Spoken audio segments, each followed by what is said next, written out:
चंद्रशेखर जी ने एक बात पार्लियामेंट में कही थी कि पौधों को संवारते समय कुछ अपना झड़ जरूर गई थी, लेकिन जिन्होंने चमन को लूटा हुए इसके निगाहबान बने बैठे। उनका मतलब यह था कि कोई कार्रवाई अच्छी नहीं की जाती, थोड़ा नुकसान भी होता है। इसलिए मैं इसको जायज समझता हूँ, इसमें जरूरी हो भी गया। लेकिन ये भी मनाता ईश्वर से कि कम से कम ये यहीं तक रह जाए, ये और किसी भयंकर स्थिति में तब्दील न हो पाए।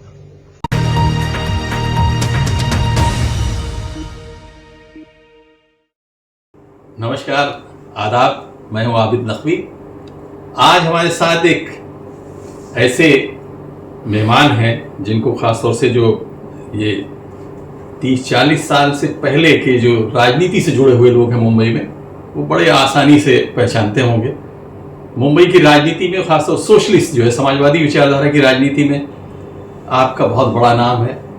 आपको लोग एडवोकेट किला चंद यादव के नाम से जानते हैं। इसी के साथ आप अखिल भारतीय यादव महासभा, उसके मुंबई के अध्यक्ष हैं। जनता दल के अलावा लोक दल के अलावा जो जितनी सोशलिस्ट ऑर्गेनाइजेशंस थे, सब में आप जुड़े रहे हैं और बड़ी अच्छी बारीक नज़र है उसके ऊपर कि कैसे किस तरह से। बड़े नेताओं की बात करें तो देवीलाल, वीपी सिंह, इसके अलावा मुलायम सिंह, लालू यादव या चंद्रशेखर, जायज साहब, तो बहुत लंबी लिस्ट है कि सब सारे बड़े नेताओं के साथ कहीं ना कहीं इनका जो है उनसे जुड़े रहे हैं। आइए हम बात करते हैं किलाचंद जी से। बॉर्डर पे इस वक्त हमारे जो है इंडिया पाकिस्तान के बॉर्डर पे बिल्कुल युद्ध की तरह से एक माहौल बन गया है। जंग किसी भी वक्त प्रॉपर जंग छिड़ सकती है या न छिड़े तो बेहतर है। लेकिन ये पूरे माहौल के पीछे जो है ये इसको किस तरह से देखते हैं किलाचंद जी? किलाचंद जी, आप बताइए, ये जो पूरा जो है एक तरह से पूरा देश जो है उसमें एक देश के अवाम में एक तरह से थोड़ा बहुत ये है हिचक है कि अरे ये वॉर जो है अच्छी चीज़ नहीं है, न छिड़े तो बेहतर है। नहीं नकवी साहब, ये परिस्थिति देश की रही इस समय, उस हालात में ये जरूरी हो गया था। टेररिस्ट जो आक्रमण हो रहे थे लगातार, ये जिस ढंग से हुआ अलग टाइप का हुआ है, और पूरा देश चाहता था कि होना चाहिए, और पड़ोसी मुल्क के सहारे हो रहा था तो उसको तो आरोप जाएगा उसके ऊपर। यह है थोड़ा बहुत इन सब कार्रवाई में नुकसान भी होता है, तो नुकसान के लिए डरेंगे तो हम कुछ कर नहीं पाएंगे। चंद्रशेखर जी ने एक बात पार्लियामेंट में कही थी कि पौधों को संवारते समय कुछ अपना झड़ जरूर गई थी, लेकिन जिन्होंने चमन को लूटा है वही इसके निगाहबान बने बैठे। उनका मतलब ये था कि कोई कार्रवाई अच्छी नहीं की जाती, थोड़ा बहुत नुकसान भी होता है। इसलिए मैं इसको जायज समझता हूँ, इसमें जरूरी हो भी गया था। लेकिन ये भी मनाता ईश्वर से कि कम से कम ये यहीं तक रह जाए, ये और किसी भयंकर स्थिति में तब्दील न हो पाए। लाखों करोड़ रुपया बर्बाद किया, बनाया अयोध्या का मंदिर। ठीक है, भगवान राम है, चलो मान लें, उनका होना चाहिए, लेकिन जो जमीन थी क्या अकेले हिंदुओं की थी और क्या अधिकार नहीं था? जो रुपया फंड लगा पैसा किसका था? जो 14 ब्राह्मण ट्रस्टी हुए हैं, क्या ब्राह्मणों के बाप दादा पैसा रखे थे? वो तो हमारा ही है। तो इससे क्या मिला आपको? आप हरिद्वार में हारे, बद्रीनाथ में हारे, अयोध्या में हारे, नासिक में हारे, रामटेक में हारे, रामेश्वरम में हारे, चित्रकूट में हारे। जहाँ जहाँ राम का स्थान था सब जगह तुम हार गए। यानी कि देश की जनता ने स्वीकार नहीं की, क्योंकि देश की जनता मंदिर नहीं चाहती, अस्पताल चाहती, स्कूल चाहती, रोजगार चाहती। अगर स्वीकार किया होता तो 8 दिन कैसे हार जाते, जहाँ राम का स्थान था। बद्रीनाथ में 90-100% हिंदू कैसे हार गया, अयोध्या में कैसे हार गया, रामेश्वर हार गया, नासिक में हारे, रामटेक में हारे, जहाँ जहाँ राम के चरण पड़े थे सब धरती पे हारे चुनाव। तो ऐसा मेरा मानना है कि बलराम की जनता समझदार है, कुछ व्यवस्था निकालेगी। तो वहाँ से संदेश गया पार्टी को कि उस तरह की राजनीति नहीं चाहिए, इस तरह की होनी चाहिए। ये क्या है, नफरत पैदा करके जो राजनीति करते हैं उनका राज तो होता है, समय लगता है।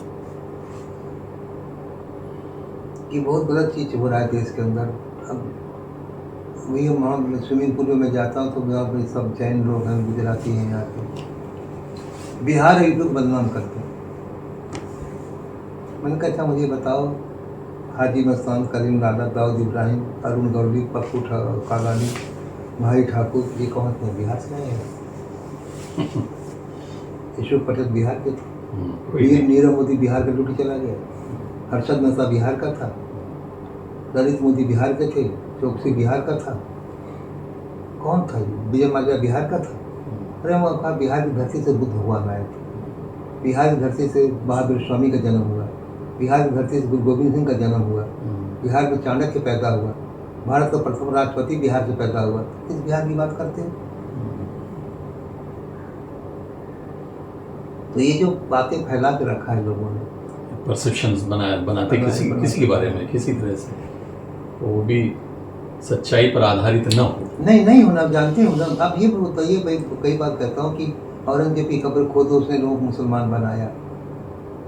500 बरस तक मुगलों ने राज किया, भारत में सबसे ज़्यादा राज किया औरंगजेब ने, और सबसे ज़्यादा राज किया दिल्ली और आगरा में। आगरा की 90% आबादी हिंदुओं के, मुसलमान क्यों नहीं हो गए?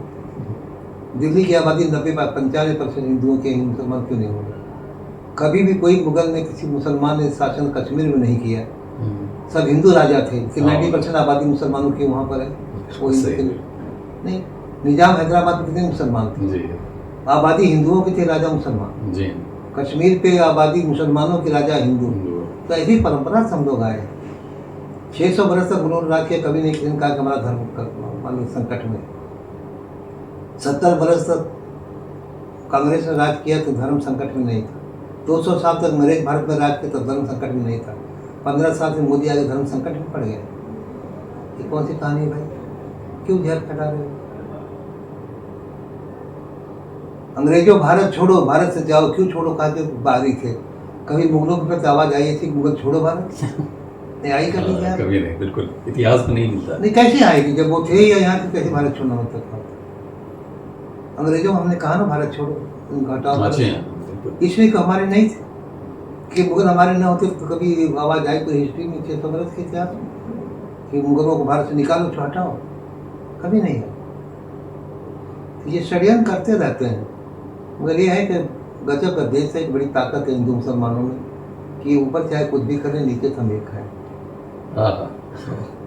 हमारी यूनिटी जो है कभी नहीं, दुख दर्द हम एक दूसरे के साथ आते हैं। जी,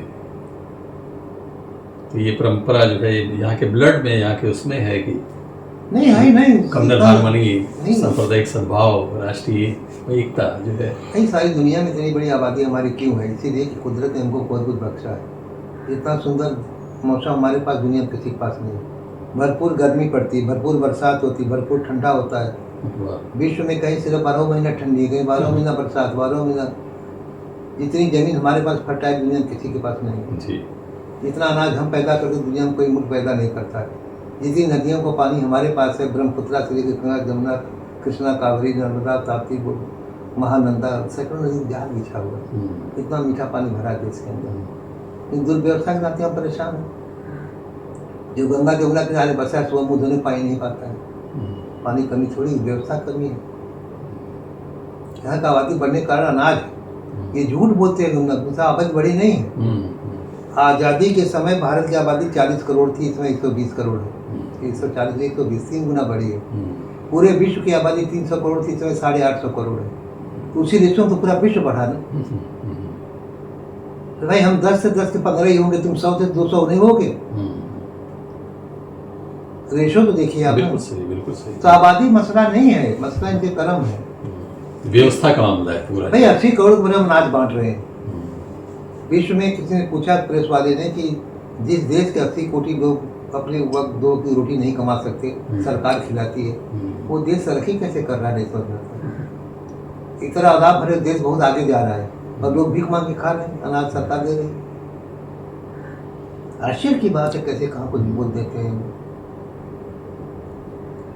व्यवस्था में सुधार करने की जरूरत है। व्यवस्था ही सारी गड़बड़ है, कुछ नहीं। बाकी तो नहीं, मैं कभी कहा करता हूँ, जैसे प्रधानमंत्री देश का होता है, वो घर की पत्नी जो होती, वाइफ आपकी उसकी जैसी होती, माँ की जैसी। जैसे आपने 20,000 रुपया कमा के ले आए कहीं से, अगर अच्छी वाइफ है क्या करेगी? पहले राशन देखेगी, है घर में नहीं है, 1 नंबर पर राशन। 2 नंबर पर बच्चों को स्कूल की फीस भरी गई, कपड़े पड़े हैं कि नहीं वो देखेगी। 3 नंबर पे देखती हैं कि घर में कुछ बचा के रख दूँ मैं, कभी दुख सुख में काम आएगा। 4 नंबर पे आपको दिखे कि मेरा आदमी बाहर जाता है, पैंट नहीं फटी, शर्ट नहीं फटी, और 6 नंबर तो उसका नंबर आता है। खुद अगर इसको पलट दीजिए कि 1 नंबर वो आ जाए और पूरा पैसा लेके लिंकी रोड चले जाए या कहीं चले जाए मॉल के अंदर, और 20,000 की साड़ी पहन के आए, में फलाने की बीवी उतराए घूमे दुनिया में, तो बाकी बच्चे भूखों मरे ना। ये यही कर रहा है, खाली इतरा रहा है कोट पहन पूरी दुनिया में, पूरे विश्व में, और यहाँ लोग भूखों मर रहे हैं। मरने का है नकवी साहब, क्या होती है, जैसे मैं 10,000 कमाता हूँ, आप 1 लाख कमाते हो, आपका 4 का परिवार, मेरा 4 का, जितना राशन आपका उतना राशन हमारा है। 5,000 राशन आप, 5,000 हमारा। लेकिन जब 5,000 10,000 हो जाए, मैं तो मर गया। आपका 1 लाख था तो आपको 90,000 हुआ, 10 तो घटा। तो जिनकी आमदनी ज़्यादा है उनको असर नहीं पड़ता है, कम आदमी वाले का असर पड़ता है, उनका खर्चा लग्जरी होता है सब। तो मैंने बताया ना कहानी आपको, एक महात्मा थे, अपने भिक्षुओं को बोला जाओ कुछ माँ पिलाओ, बड़ा सामने बड़ा महल दिखाई दे रहा है। गए उधर रायबा, तुम्हारा घर देखा तुमने? बोले नहीं महाराज हम नहीं देखे। पहले महल देखो घूम करके, सैकड़ों कमरे आलीशान। पूछे महाराज आप कमरे सोते? बताइए कमरे में सोता हूँ, मेरा शयनगार है। वो लोग आए तो बोले बाबा वो तो 100 कमरे का महल बना के रखा, सोता तो कहीं में, बाकी क्या करता है? कहे बाकी में उसका अहंकार सोता है। उसका अहंकार सोता है, अहंकार सोता है। नहीं, बिल्कुल बेहतरीन आपका ये रहा। बड़े कई विषयों के ऊपर आपसे हम लोगों ने आपके अनुभव नहीं, थोड़ा जानकारी ली। ट्रीटमेंट की वजह से बोल नहीं पा रहा था, जी, थोड़ा टकराया। आप आए स्टूडियो में, आपका बहुत बहुत शुक्रिया, बहुत बहुत धन्यवाद। इसी तरह के किसी और पर्सनालिटी के साथ अगली बार फिर मिलेंगे, तब तक के लिए हमें इजाज़त दिए। नमस्कार।